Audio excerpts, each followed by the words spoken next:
안녕하세요. 안녕하세요. 네.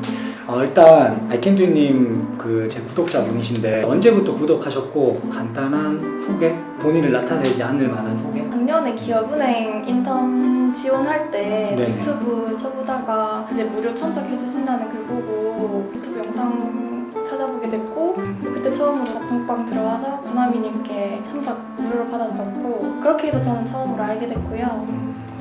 저는 공기업 취업 준비생이네요. 취업 준비하신 지는 얼마나 되신 거예요? 저는 올해 초부터 시작을 했어요. 올해 초부터요? 네.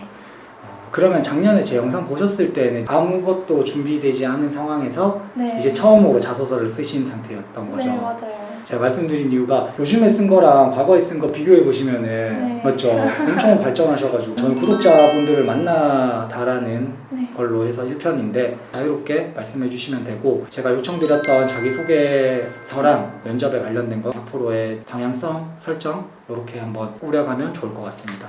네, 저는 이걸 가지고 왔는데 자소서 쓸 때 네. 팀 활동 중 다 협업에 대한 건데 네. 수행한 가업에서 피드백을 주었던 경험 네.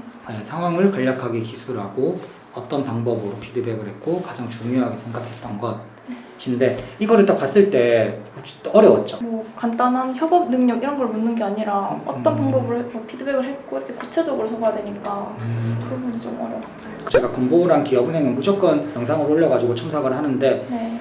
이 항목 같은 경우에는 조금 어려워할 것 같다라고 느꼈어요.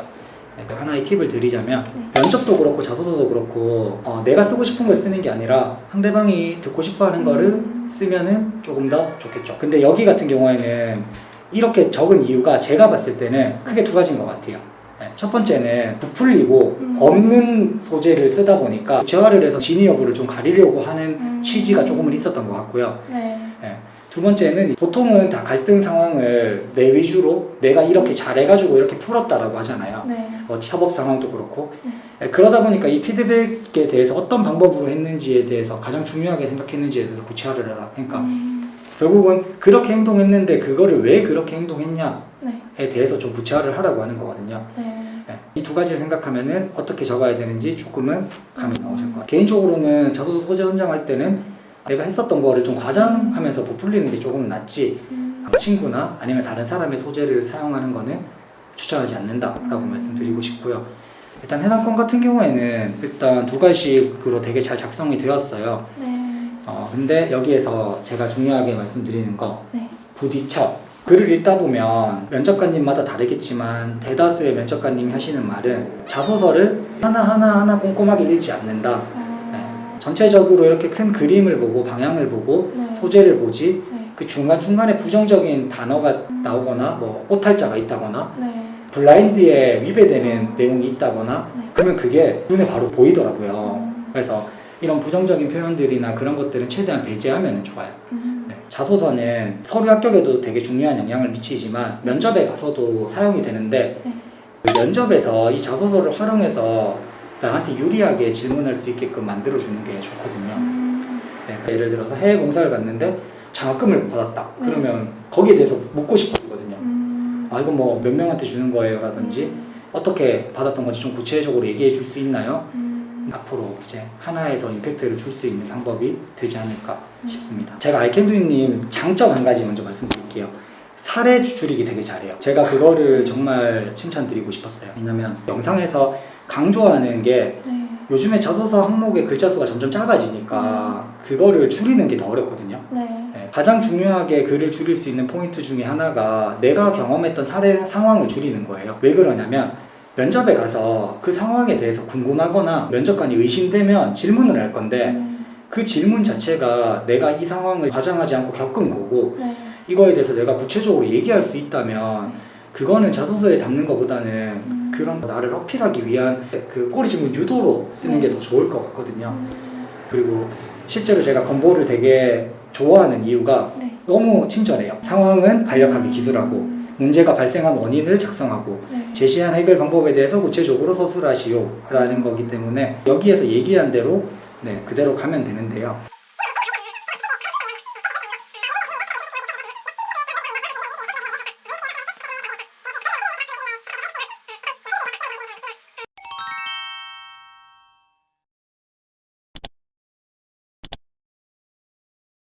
자소서 자체에 대해서 궁금한 게 네네. 보통 막 합격하신 자소서 같은 거 보면은 소재가 좋아서 합격한 건지 아니면 글을 잘 적어서 합격한 건지 보통 저는 막 그 경험이 한정적이라서 그 경험을 계속 돌려서 해야 되는 이렇게 막 이런 경우가 있는데 합격을 못한 이유가 제가 글 작성에 그게 소질이 없어서 못하는 것 같기도 하고 인터넷에 서치하다가 찾아본 합격 자소서 보면은 제가 읽었을 때 그냥 엄청난 경험이 아닌 것 같은 그런 자소서도 몇 개를 보기도 했거든요. 그래서 제가 정답을 잘 모르겠어서. 일단 제일 좋은 거는 소재도 좋고 글도 잘 적으면 좋은데 제가 느끼기에는 소재에 대해서 많은 취업 준비생들이 어려워하는 게 남들이 하지 못한 거, 특별한 거, 성과를 낸 거. 네.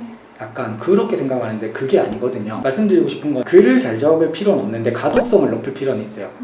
네, 그것 중에 뭐 몇 가지가 있죠. 문장 나누게 해주신 거랑 두 가지식으로 내가 하고 싶은 거 먼저 언급하는 거랑 그 다음에 항목에서 물어봤던 거에 대해서 그 방향대로 잘 가는 거 이렇게 만들면 가독성을 높일 수 있고요. 소재 같은 경우에는 특별하게 생각하지 마시고 제가 생각하는 트렌드라고 말씀드리면 옛날에는 로봇 같은 사람을 원하는 기업이 분명히 있었던 것 같아요. 잘 준비되어 있고 실수하지 않고 똑 부러지고 근데 요즘은 그렇지 않거든요. 스펙 중심에서 요즘은 역량 중심으로 넘어오다 보니까 그 경험으로 이 사람은 어떤 걸 느꼈을까? 이 사람은 진짜 인성적으로 어떤 사람일까?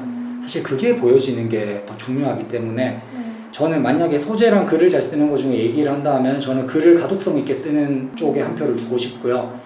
인턴을 지원할 때 네. 뭐 지원 동기나 자소서 같은 거 쓸 때 인턴을 지원하는 이유가 관련 경험이 없어서 인턴을 지원하는데 자소서에는 또 관련 경험을 써야 되잖아요. 그런 부분이 좀 힘든 것 같아요. 경험을 쌓으려고 인턴을 지원하는 건데 인턴에서도 그 관련 경험을 요구하니까 건보 인턴이나 은행 인턴 이런 경우에는 진짜 요즘에 점점 어려워지긴 했는데 제 주변에서 하신 분들이 정말 많거든요. 근데 다 경험이 없었어요. 그래서 어떤 식으로 갔냐면 진짜 인성적으로 갔어요. 예를 들어서 기업은행이 지원한 이유 어떤 걸 토대로 금융권의 꿈을 쌓았으나 지식적으로는 어떤 자격증 취득을 하면서 이렇게 하였으나 경험적으로는 기업은행 인턴을 하면서 관련된 창구에서 업무도 해보고 선배들에게 많은 업무를 듣고 싶고 도움받고 싶어서 지원하였습니다. 이런 식으로 푸는 경우가 많았고요. 건보도 마찬가지인 것 같아요. 제일 쉬운 거는 내가 하나 픽스하면 좋아요. 행정직으로 지원해도 뭐 어떤 민원인 응대를 하는 행정직이 있고 뭐 여러 개가 많잖아요. 하나 픽스해서 저는 이 행정직으로 근무하면서 이런 업무에 대해서 직접 실무 경험을 하고 배우고 싶어 지원했습니다 라고만 해도 충분히, 왜냐면 얘는 여기 들어와서 뭐 해야 되는지 아는 아이고 정말 여기 와서 이런 역량을 쌓을 수 있구나. 인턴 지원 동기는 무조건 내가 도움을 주겠다. 어떤 사소한 거에고 누구나 처리하기 귀찮지만 그런 걸 내가 도움을 주겠다. 내가 정확히 어떤 거를 배워서 나가겠다. 그것만 있으면 관련 경험 없어도 합격률이 높일 수 있어요. 조금 떨어지는 자소서의 데이터를 분석해보면 인턴인지 일반인지 잘 모르게 그리고 정확하게 하는 게 어떤 건지 모르는 분도 있어요. 기업은행인데 저는 뭐 대출 업무를 하겠다. 근데 사실 인턴한테 대출 업무에 대한 뭐 가르침은 줄 수 있겠지만 업무 처리는 대부분 통장 이월하거나 뭐 스마트 뱅킹 하거나 고객 응대하거나 이게 전부란 말이에요. 그러니까 그 포인트를 알고 있냐 모르고 있냐에 따라서 인턴에 대한 합격률의 차이가 많이 나는 것 같아서 공기업 사무직을 준비하는데 특정 기업을 정해놓고 준비를 하는 건 아니라서 꼭 특정 기업 하나 정해놓고 준비하는 게 좋은지 아니면 이렇게 해도 괜찮은지. 보통 제일 처음에 준비하시는 분들이 어려워하는 것 중에 가장 큰 게 이건 것 같아요. 그 결이 맞는 기업끼리 매칭을 해서 희망 기업으로 설정해 놓는 거는 정말 중요해요. 예를 들어 이런 게 있죠. NCS 쳐야 되고 어떤 데는 NCS를 안 치는 데가 있어요. 근데 내가 준비하려고 이 세 개를 준비하다 보면 얘는 NCS 안 치는 대신에 뭐 어떤 전공을 해야 되고 대신에 이 두 개는 전공이 없이 NCS만 본다라고 했을 때 이 두 개를 예를 들어 선택해가지고 나는 전공 공부보다는 NCS에 집중하겠다라는 그런 포지션이 나오고요. 어떤 데는 토익이 750점 기준인 데가 있고 어떤 데는 토익보다는 이제 한국사라든지 커말에 대한 비중이 좀 높은 데가 있어요. 주어진 한정적인 시간에 토익 공부도 하고 커말도 하고 한국사도 하고 자격증도 따면서 대외 활동까지 할 수가 없잖아요. 그래서 제가 말씀드리고 싶은 건 기업 선정을 할 때는 대부분의 공공기관 행정의 업무는 비슷해요. 사실 뭐 1차 기업 설정은 어떤 기업에 취업을 희망한다. 어떤 기업이 어떤 업무를 하더라. 그다음에 근무지도 사실 무시할 수 없는 부분들이 많다 보니까 그런 거를 고려해서 기업 리스트업을 쫙 해놓고요. 그 기업 리스트업 중에서 예를 들어 인턴이 있는 게 있다. 그러면 일단 인턴은 해보는 게 좋겠죠.